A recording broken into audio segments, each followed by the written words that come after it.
All right, what's up, everybody? Welcome to the Nerdthusiast Poker Podcast. I'm Hoagie here with Brian, not the man, Keane. We got a little special edition we're going to get to in a minute, but first, make sure that you subscribe to our channel. Make sure you check out all Nerdthusiast. We have so much going on there, including wrestling, gaming, sneakers now, Disney. I don't even know. I can't even keep track. There's so much stuff going on in Nerdthusiast now. It's just getting crazy. But me and Brian do the poker stuff, and we got a special guest we brought in all the way literally from across the world. So that's why we're on video today compared to normal. So, yeah, we got Jake Coleman of Match Poker in the house. What's up, man? Thank you for joining us. G'day. Thanks for having me. I love the accent. So It's if you see me cheesing throughout, it's just because I just love the way you talk. Thanks, man. This is literally how I speak. This is how Australians speak. We're not all your Paul Hogans and your Hugh Jackmans. We don't all sound like that. I mean, I love it. It's great. Oh, yeah, Keen's a sucker for a good accent, man. He loves the accent. Okay, I'll try and throw in as many Aussie slang words as I can. Yes. We on a recent podcast, we just talked about we just got back from England, and the dialect over there was so thick, and it just it was very hard to understand sometimes the conversations. It was kind of crazy. But where did you go? Because it can be completely different up north to like in the middle of London to different places. We were in Manchester mostly, so yeah, I think that's a fairly heavy one. Yeah, it was very heavy. We were like, what is going on here? But anyway, we didn't come here to talk about accents and dialects. We came here to talk about what you got going on, which is pretty cool. It's called Match Poker. So for the people watching at home, first of all, I just want to throw this out. This is not a paid advertisement. We are not paid. We always make that clear that we do this because these are things that we find, that we like, that we enjoy. We only bring products and things onto the stream that we think are pretty cool or want to get out there. So just to make that clear at home, we're not being paid to say any of this. So if we're going to say it's shit, we'll tell you it's shit. So we'll be honest with what's going on. So Match Poker is an app that I found about earlier this year. And I guess the best way I would describe it is like, someone that doesn't fully, not part of the company or whatever, but it's almost like a skill training app, but it's for fun at the same time. It's not, it's not extreme GTO where you need like a third math degree to like understand what the hell is going on. Like you could still have fun and understand the basics, but still like, okay, I'm trying to get better and learn at this. So is that a fair assessment? I don't know. So maybe Jake, you tell us what is Match Poker? What is it? That is a very fair assessment. It is more than that. So, I don't have to go into the very, very long story, but it is a sport version of poker that's been translated into onto an app as a digital game. Poker, anyone who plays poker knows that there's skill involved. It's not like roulette or slots where you literally just rolling a dice or whatever. It's got an element of skill in it, but so many people don't allow it to be like a sport because it's got so much luck. It's got the affiliations with gambling. It's got a bit of a seedy reputation and things like that. And so we're part of a bigger global movement that's trying to change that, trying to make poker, like a mind sport like chess or Go, bridge. Yeah. So how did this come about? Where did Match Poker come from? Well, if you take bridge as an example, someone came up with the concept of duplicate bridge a while ago, and it was a game where, you could eliminate the luck by making sure that people were playing the same hands at multiple tables. And someone said, could you do the same with poker? So rather than having one table and, I might be sitting in the big blind with 7-2 off, and to my, under the gun, you've got someone with aces who opens. It's like, I'm not going to win that hand. That comes down to like luck. I didn't get the right cards. But if you compare yourself to an identical table that's playing, next to you, or another one, like 3 identical tables, 4 identical tables, whatever it is, I don't have to beat this guy with the aces. I just have to do better than the guys at that table in my seat who also got the 7-2 against the aces. So that's how they sort of think that they can turn it into a sport. People say, "Oh, it's a different game." It's sort of not. It's basically Texas Hold'em, exactly as you know it. Yeah. So basically, instead of taking the full realm of it, you're breaking it down hand by hand of how well a player can play in each position in each hand, and their technical skills in each spot, no matter what the situation, basically. That's it. That's exactly it. Yeah. So Yeah. I've actually been playing on the app Match Poker. I haven't reached a high skill level just yet. I've only played maybe like 10 matches. Um, can you explain a little bit to the people listening how the scoring actually works? Like, is it based on the number of chips you accumulate, or is it based on maybe like folding a particular hand in a certain spot, or is it really just totally contingent on how the other players at the other tables are playing that hand? Short answer, it's a bit of everything. Okay. But I guess the main thing is chips is still the main determinant of how we say how Okay. well you've done. So if you win 200 chips on this hand, we give you a score of 200. If you were in the big blind and you folded, we give you a score of just like -10. The blinds are 5-10.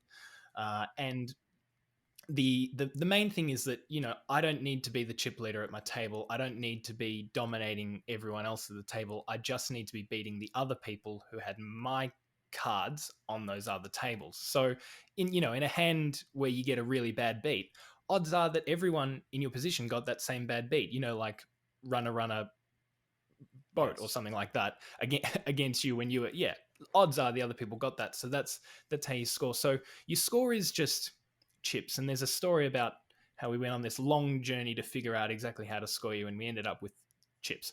But I won't tell that. The what then happens is, if you think about something like chess, they have this thing called an ELO rating.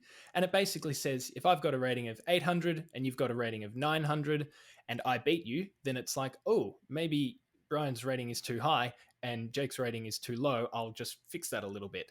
And so we do the same thing with our app, but it's more sophisticated. We use this algorithm called OpenSkill. It's a little bit based on, in principle, it's similar to Microsoft's TrueSkill, which is used to like rank people who play like Halo and Modern Warfare and things like that against each other. And so what it does is it says, okay, so here's the final score. Everybody who is in seat one, at seat one at all these different tables. Jake, you came first, which means that sorry, maybe I'll give a different example. You beat someone with a higher ranking than you, so your rank should go up, but you also lost to someone who had a lower ranking than you, and you also beat. And so it works out, of all the people in all their current ranks, how should your rank change? And the more you perform at a particular level, the more it says, I think I know how skilled this player is. So it's an algorithm that really does figure out just your skill at poker and can rank you like that. And we have a global leaderboard of, I think, over 20,000 players. Oh, wow. Who have played, and we say, here's your rank and here's where you sit compared to the rest of the field. Yeah, I think that's one of the things I was going to get into that a little bit. That's one of the things I really think is kind of cool, because I think there's a lot of elements that can kind of become maybe affiliated through match poker through their skill set. So basically, you're creating a ranking for these players, whereas everyone knows in the regular poker tournament, if you have the cash, you can buy in. But I think if you guys build this database and you have that range of like where people are actually ranked, and then in the future, let's say there is live tournaments, but you need a match poker rating of this level to get in there, like almost like a chess tournament. Like you can't get into it unless you're this level of master or whatnot. I think that is actually a cool secondary element of match poker, is that it creates you into that elite area of skill. Well, that's exactly what we hope Match Poker will eventually become. We're sort of just starting out, and us as the app, we're really just starting out. But the whole sport is still in its infancy. But I picture a world where you might send your son to a little league baseball game on the weekends, but you might send your daughter to a little league poker game or something. Yeah. That you might be able to play in a like a high level seniors game, or you might be able to play in you only need this ranking, but you need to be from the California area to play in this game, whatever it might be. Yeah, I like that. It takes a little bit, like you said, poker in the beginning, it's very, people think gambling and things like that. But I think the more that match maybe brings us to the forefront of that, the skill is there and explained, and you have the data to show it and back it up. I mean, that's very cool to get, but it's gonna be hard to because a lot of people they think it's just straight gambling. A lot of people just think that it's all about chance and luck. Exactly. But you got an upward battle, I would say. But I think in the long run, I think there's so much cool potential here, and I think that's why it kind of caught my interest when I first saw these initial stories that this was launching, and I showed Brian. I was like, "Yo, check this out," and he kind of dug into it a little bit on the app as well, and and we kind of. I think it also puts you it puts you in check too because you're like, man, Yeah. I suck. Like sometimes I'll play a hand, I'm like, oh my god, like this is horrible. Like you think you're doing good, and then you're just getting worked in a certain spot, and It's you're like, funny you oh say man. that because, like, when after the few events that I played, tournaments, Battle Royales is what they're called. Um, Hmm. I was really disappointed in myself. Like, even though I had finished high on the ranking scale, like, you get statistics about like your I guess your loose versus being aggressive, and it's like, yeah, man, you're just Mhm. coming into way too many pots. Like, you need to tighten up your range a little bit. And then it also said, like, what I know, like, I wasn't being as aggressive with my hands betting wise. Like, I wasn't doing too much three betting. I was like calling in position or even calling out of position. And I'm like, wow. And it, like, getting that like immediate feedback is like sobering to some extent. It kind of makes you want to keep playing because now the next time you're like, I want to prove like the algorithm wrong essentially, and just try and do better with my like end of game statistics. So it's cool. Yeah, we love those stats, and we think that that's like part of our key offering is that we can tell you how to become a better poker player. And of course, there's wiggle room, like how aggressive or how loose should you be. Like a tag player is probably going to enter, what is it, like 20% of pots, but like a lag player can enter 25%, something like that. We've got these rough guidelines on where you should be, and we're really close. There'll be an update coming out any day now where we're going to be increasing. I think we only have two statistics at the moment, which is your Yeah. VPIP, how often you enter the pot, and your pre-flop raise, how often you enter the pot with a raise. We're going to be adding another 10 statistics to Oh that, looking wow. at how often you three bet, how often you fold to a three bet, how often you fold to a steal, how often you make it to showdown, how often you win showdown, all these different stats. And with each of them, we will tell you, you're doing this too often. If there's like a scale and it's like you've gone past the green zone into the red zone, or you're just hovering under the green zone, you need to do it a little more often. But there is an element of humanness to poker. You can do the wrong thing for the right reasons and get good results. If you're just confident that someone is bluffing, you can abandon all logic and do really well because of it. um, and at the same time, there's a lot of different strategy when you're like deep in a tournament and you just don't want to bubble, or you're early in the tournament and you want to establish, you want to become chip leader really quickly, and then there's a different strategy when you're at the final table. So what we're saying is not gospel truth. You don't always have to enter between 75 and 80% of pots with a raise, for example. But on the whole, we think that if you start by learning these sort of guidelines and rules, it'll very quickly make you from like an amateur to an intermediate, maybe even an expert level poker player. Yeah, I think what's cool about it too is that it takes there's a lot of play money sites out there that are just playing for play money and chips, and so even though Match Poker is a free app, like you said, there's skill levels, there's different things that are put into the place of like your rankings and things. So it's just not the guy that's just there, or girl, whatever, that they're just spewing off chips because they're play money. They don't mean anything. And so a lot of people are like, oh, I learned how to play on this play money site. It's like, yeah, but did you really learn anything? Or you just played against some guys that are just, doing kind of all this crazy stuff that never really happens in the real world. Whereas Match Poker, even though it's a free app, you're still going against competition. You're actually like, all right, well, someone's actually, doing something that I would see normally in a casino here, or like in a tournament in this spot. And we think that's because people really care about Yes. their Mhm. ratings. So You know, even if it feels different, and it's like, well, this isn't real money. I can go all in on every hand if I want. Then you know Exactly. you're gonna get a pretty terrible rating, and that's gonna Yeah, feel bad, and you're gonna know yeah. why. It's like Yeah. it's like experience Yeah. points in like a RPG game or something like that. Like where you're kind of committed to improving your character. Like there's like an investment into it. Like you don't want to be bad at the game. You don't want your rating to be poor, so you do play the way that you normally would want to play if money, actual money, was on the line because your rating is impacted by your play. So yeah. Well, kind of I'm going off of that, to feed into that, that's the next thing I kind of want to bring up is you actually have something now to shoot for, the World Cup. Like that's an actual event that's actually coming up soon, right? Or something. I think I saw on our article that it was coming up soon. Yeah, absolutely. Well, we figured if we're a sport, we need to be holding sport competitions, a World Cup. And what's involved in the World Cup? Like, what is? Could you explain that to us a little bit? Yeah, so it's going to be a sort of two intense weekends. So there's the first weekend in December, which I think is in our part of the world, it's the 3rd and 4th of December, but where you guys are, it'll be the 2nd and 3rd. That's like the playoffs. So everybody who's earned eligibility into the playoffs, and you can earn eligibility by, if you're the best player in our weekly challenge, which is just whoever gets the most points in the first 5 matches of the week. We have these what we call premiership seasons, which go for 4 weeks, and it's the people who get I think it's the highest score of out of your best 20 matches. So you have to play 20, and we take your best 20. And we have your rank. So if you're at the top of one of the ranking levels, you'll enter the World Cup for that ranking level. So you don't have to be the highest ranked player or amongst the highest ranked players in the world.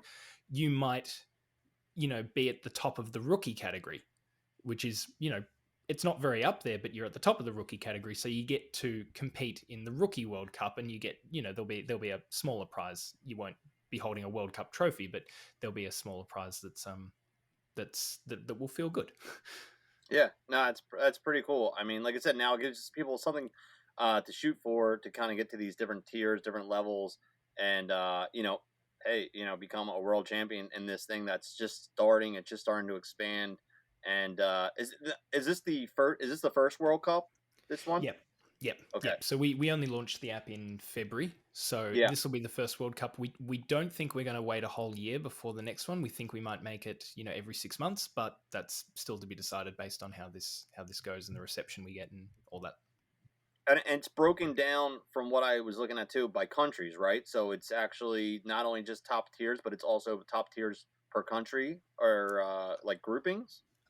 We're not doing that with this World Cup, just Okay. because some countries like the US, we've got thousands of players, and then other countries like I think in all of Africa we probably have less than 10 players, just because that's naturally who's uptaken the app. So it's not fair to do something like US versus Uganda or something like that.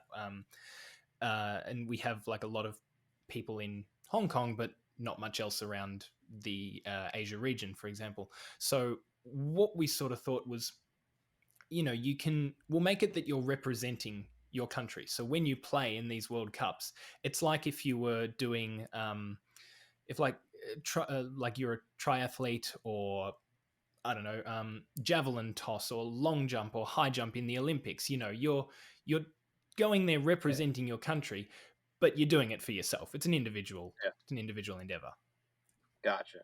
Yeah, I think there's a lot of cool stuff that's going to come with this. I'm excited to. That's I was really kind of like, all right, let's try to get this guy on here because I think this is the beginning of something very special, and I think as more poker players get behind this, it's going to turn it, like you said, more into a mind sport, e-sport, and less of the gambling stuff. The gambling is always going to be there. That's great, but the more this turns into an e-sport / mind skill sport, the more that it's going to spread to the masses. Because I mean, let's be realistic. It's not everyone can afford a couple $100 of playing tournaments. Not everyone can afford to get into these things because they don't have the money, and I understand that. I mean, me and Brian started out as broke college kids playing for $5-10, but not a lot of people don't even have that, so that they can risk. So the factor that this is free, but it's actually got skill and growth behind it. I think that's got a lot of potential in the whole world,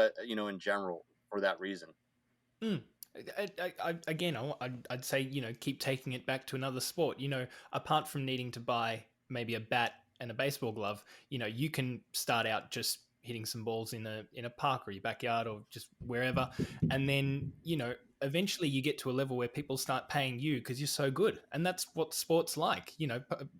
The idea that you'd have to bankroll your own success in a sport is a little bit bizarre, but that's sort of what people think when they're combining the world of poker with the world of sports, that there's some sort of, you need to stake yourself. And we thought that our app would be most attractive to like the people in the top 100 on Hendon Mob, to be like, oh, you've got more winnings, but who's the more skilled player? And we Yeah. found that the app is actually more attractive to people who are starting out, because if you're starting out with a hobby or any kind of endeavor, you're going to be really bad when you start because you've got no practice, you may have a little bit of theory, no experience. And in poker, that means you're going to sit down at a table and everyone's just Oh, going to take a bite absolutely. out of you, and that's going to happen. It's going to happen Yeah. 100 times, and you're just going to lose Tons. money every single time that Yeah. happens. Yeah. Tons and tons of money. Most people don't have, not only the $5 or $10 it costs to Jake, enter. Jake, it's still happening to me and Brian. We're still losing money, so it's okay. Yeah. Well, if you don't know who the sucker at the Yeah, table exactly. is, then So I'm happy you kind of brought that up, because that's one thing that was kind of interesting to me was, you said you have a player pool of about 20,000 people, give or take. Um, has anyone that is, I would say, well known in the poker community reached out to you guys to give any type of feedback, or have they said like, "This is me on there. Look how high my rating is," or has it been like you said, predominantly like amateur players? honestly, the answer to your question is no. I can't think of anyone famous or with some sort of reputation behind it who've played the app and said that they really enjoy it or that they really love it. It is mostly amateurs, I imagine, because we're an app. You know, real professional poker players would be like, "Ugh, it's another app," and they're not going to give their time to it. It's going to be like Zynga, or it's going to be like WSOP poker. They're not even going to think twice about it, and that's just part of this, I guess, mold, this I mean, I don't know. Don't sell yourself short. I think. I environment mean, you want to break.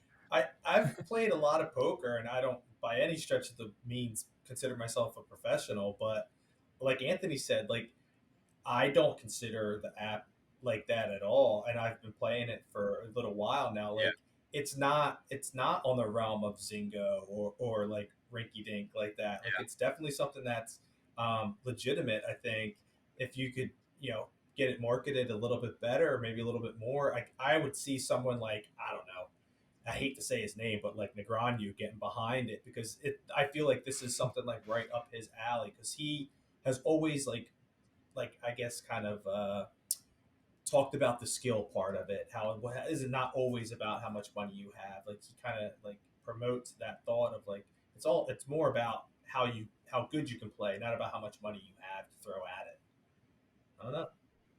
Well, I think too. Like, this is the first World Cup. I know there is some money. There is some small cash money prizes for winning, and I think as your company and app grows and those prizes grow and becomes more legitimate, and to the point where there is some like big money up top, you're gonna start seeing people going like, "Dude, I want to win that," like, or "I want to get that prize," or "I want to get that trophy." Like, once that stuff like becomes shown and out there a little more, I think that you are gonna start seeing people when there's money on the line. There's going to be players that are going to attract to it, but right now it's probably like you said, a lot of the guys at top, it's not, I don't want to say it's not worth their time, but once this gets bigger, you're gonna start getting people. They're gonna, dude, I want to try to win that 10 grand or 20 grand or whatever it's gonna get to at some point, and then I think it's gonna change the game. I Yeah. really do. I think it's gonna be something that could be integrated. Now, is match poker? Is it like a I don't know what it'd be in Australia or where you guys started from exactly, but like we have a patent pending system here, I guess, in the U.S., which I would assume is something similar in Australia. Is it something like a patent, or is it pending, or is it something that is Like open trademark, source where right? anyone can get? Like that would like trademark, like, Yeah, yeah. So, to my understanding, there's no trademark around it. It'd be like trademarking the rules of soccer a little bit. We're not doing anything that's that unique or different from a from a technical standpoint. But what we've got is, taking soccer for another example, soccer has FIFA. FIFA is what makes soccer legitimate around the world, and we have the International Federation of Match Poker, which we call the IFMP, and they've been, going out and reaching out to lots of nations. They have federations now in over 70 different countries, I think, and they're the ones that like officially condone our rankings. So Brian, you would have seen that we call it your IFMP rating. This is the official rating. So if someone wanted to come out and copycat us, like, how are you going to take on? It'd be like, oh, I want to come up with a new, I want to come up with the same version of soccer and compete against FIFA. It's like it's too big. Yeah, yeah. I saw some tweets and stuff that a bunch of different countries that you guys were meeting with. I guess like the heads of their sports or their committees or whatnot. And I was like, oh, all right, like this is getting even more legit every time I see and look at it. Like I said, I think when did you guys launch in like February or March or something? I think. Yeah, we launched in February. What you might be seeing is the work of the actual IFMP themselves. So they've been running for about 10 years, hosting match poker national and international competitions. I think they've done an Asia Championship, a Europe Championship, and a World Championship every year now for 10 or so years. But that's a game where they invite a select people. They go through their federations and invite them to play, and so it's not accessible to most people. So we're sort of, I guess, if they have the live play branch of that, we're the online branch of that, which allows us to just bring it to so many more people. They would have maybe 50 competitors per competition, whereas we can hold a World Cup. We already have nearly 500 people who've qualified for our World Cup, and so we can just reach so many more people because everyone has a smartphone. Yeah. I think I think all the things that they're lining up here. I just think that I think there's like one. I don't want to say like a match, right? A pun there, but I think this is like one match stroke from something blowing up here and exploding to the next level. And I don't know if that's like Brian said, maybe someone kind of famous or someone getting behind it a little more. That's what we really hope. Yeah, I mean, like, and that's why we're doing the World Cup. I mean, it might be 500 people this year, it might be 5,000 next year. It's just it needs that sort of spark to take off, and that just comes by changing people's minds about poker one at a time. Yeah. I think there's a lot of good things to happen. I wanted to jump over and just like kind of loosen up, unless Brian has something else. But I had one question I couple... wanted to ask. I know you guys are strictly Texas Hold'em right now, but is there plans for development into other genres of poker? Like I know Anthony, you play like a ton of Omaha. Any plans to kind of integrate that into match poker and the skill rating, or you guys just staying predominantly Texas Hold'em for now and kind of seeing where that goes? It will be predominantly Texas Hold'em for now, just because that's I guess match poker is the sport, and that's played as Texas Hold'em. So if we wanted to do Omaha or some other kind of stud, whatever, then we would need to sort of invent, I guess, another sport version of that as well. So it's definitely on our plans for the far future, but not for the near future. All right, so I wanted to jump back a little bit. So how did you get into poker? Like, what's your poker background? What was the first time you got into poker? Like, or how did you end up at this point here? So my dad was always really, really big on poker, and he always used to play it. He would teach me when I was young. There was this one time where we went traveling around the world for a few months, and my mum taught me English because I was I was out of school, just missing school for a little bit, and Dad taught me maths by teaching me odds and poker and nice. And things like that. And I guess that's a lot more fun than trigonometry and all that other crap. But to be honest, I'm not a poker player myself. I probably should have started by saying that, and I don't have much experience playing poker.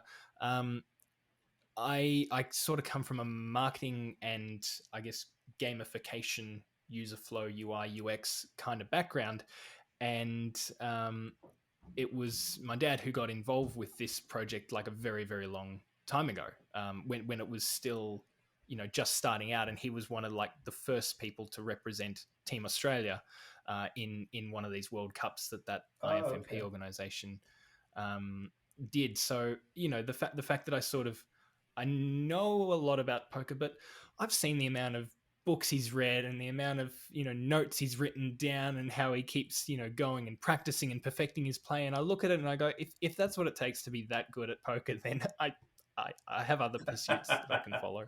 Save your money.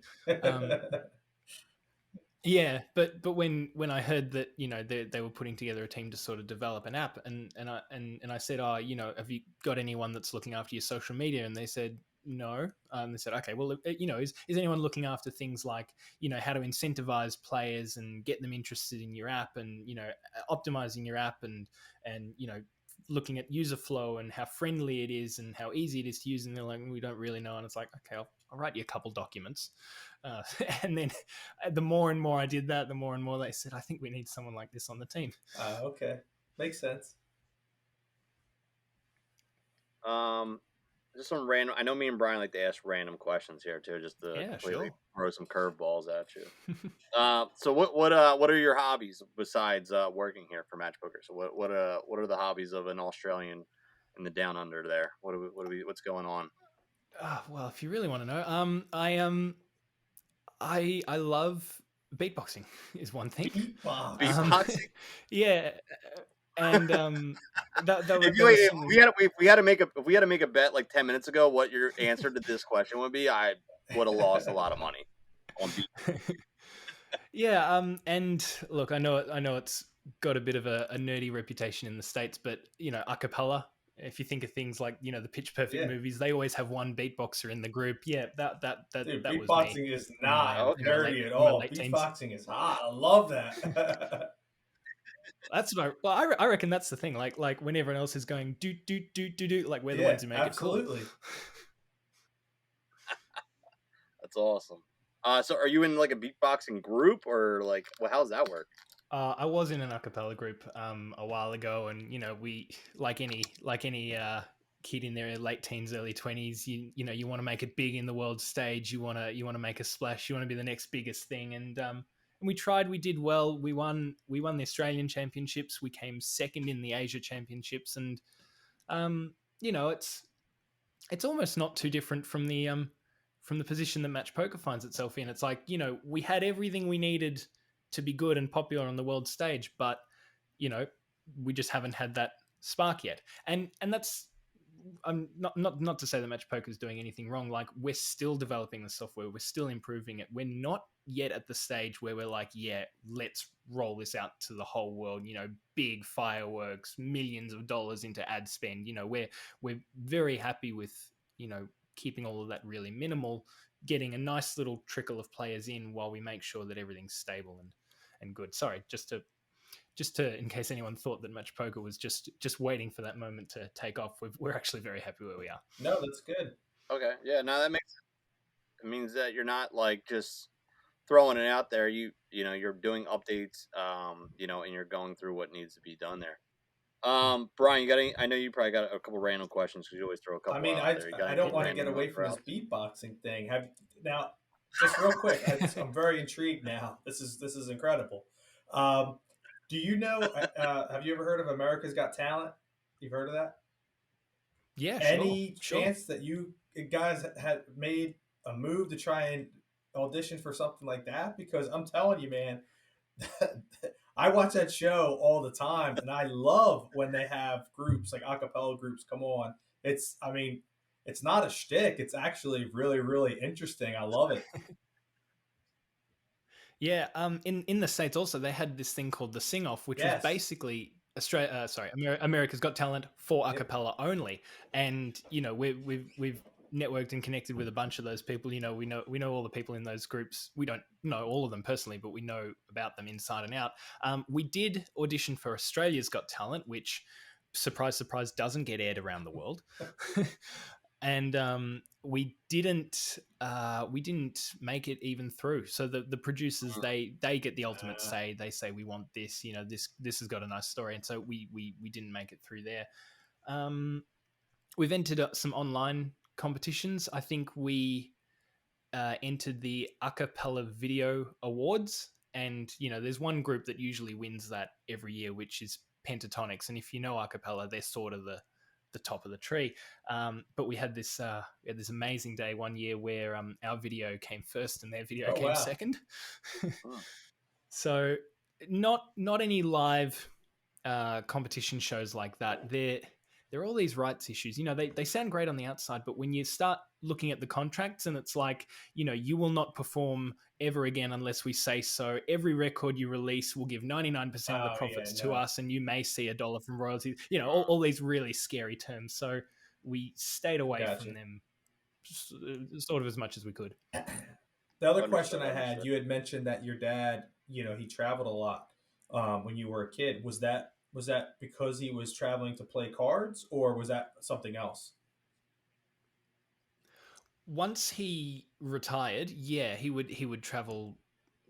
I mean, like he wasn't away a lot. He would travel, once a year or something to play the WSOP in Vegas. Fortunately, the Aussie Millions is held in the town where I live, so he didn't have to go very far for that. Barcelona. He'd go to Macau to play in poker. So he's done fairly well for himself, poker wise. Yeah, he I think only just recently he crossed the threshold of like 1 million US winnings. After being at like 960 or whatever it was for so long. I think he's won a few small local tournaments. Like there was a tournament hosted by Joe Hashem and Shane Warne that I think he won twice, maybe 2 years in a row. He came fourth in the Aussie Millions one time.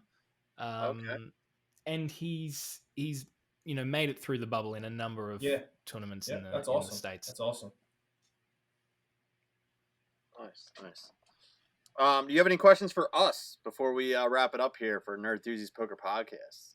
Can I ask about those sandals you were trying to get rid of a couple months ago? Yeah, so Global Poker. So a site that I play on called in the US, and I guess it's global, is Global Poker.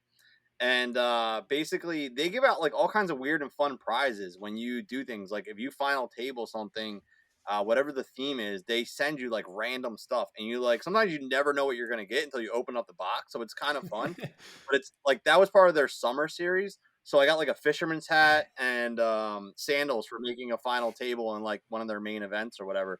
But like my one buddy, this is like off the term, but he won some like Halloween tournament or something, and they sent him like a Jason, like a Friday the 13th, like Jason horror mask as like a prize, and had like Global Poker on it. So like they just send like the most random stuff, and it's just fun to kind of just.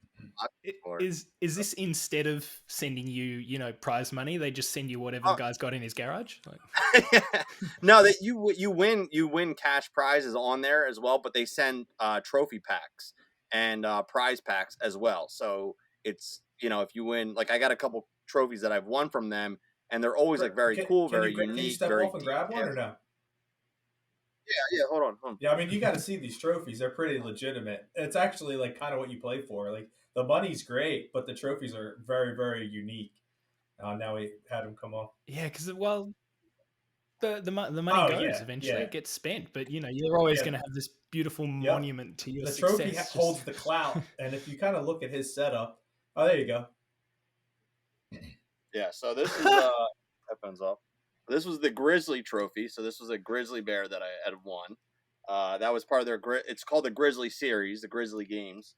And then the other series, one of the big ones they have is called the Goat Series. So I won a goat trophy for first place. So yeah, so they have some pretty unique stuff. Yeah, so it's a cool company that has online poker, and yeah, it's just random stuff. So, but it's fun. And plus I like winning, and having showcase, but it's fun to do unboxings on our podcast of like, Yeah, what are we gonna what's the get? box like? What's Yeah. in this month? Like what random stuff are we opening? So It's cool. yeah, for sure. But Jake, I want to thank you for coming on our Definitely. podcast. I know that we're in different regions of the world, so hopefully at some point we cross paths. I know personally I'm going to be playing more and more on the app, and the bigger it gets, I hope that maybe one day I'll be in the running for a World Cup or make my elite status. I'm not there yet, but I got to get up the rankings a little bit. I know Brian's a big nerd as well when Yeah, it for comes to these sure. kind of games and strategies. So I think maybe one day we'll maybe make an interview of us hopefully making a run for the World Cup here. I mean, that's kind of our plans here, hopefully. That would be awesome. No, thank you so much, guys, for having me. Yeah, you can, Match Poker is accessible to anyone, free to download, App Store, Google Play Store. It's only on mobiles at the moment, but like, if you started now or versus in like a month's time, like you would see a completely different app. Like we're changing things so fast. We'll have it on PCs one day. There'll be so many new statistics. We're going to introduce lots of new features. Famous hands is one. So, you might play a hand and it'll say, this hand was played by, I don't know, Vanessa Selbst in the 2017 WSOP final Nice. table. And here's All right. what she did. And here's what you did. And you did better or you did worse. And all manner of, That cool is things cool. like that will be Very coming cool. just constantly. Yeah. As we build the app. Very unique. Well, thank you, guys and girls watching at home. Make sure that you check out the Match Poker app. You can download that, like you just said, and make sure that you follow us, subscribe, check us out where all podcasts can be heard. You can find us on our YouTube channel, and you can also follow us on our personal social medias. I'm Hoagie on there. Brian is. You want to throw Not the yours out there real man, quick, Keane, Brian? Brian Keane, 0513. Real basic, real easy. You can also follow Match Poker at Match Poker. We'll try to put a pop up there, but it's just all one word at Match Poker. You can follow them on Twitter as well. So thank you guys, and we will see you on the next one. So peace out.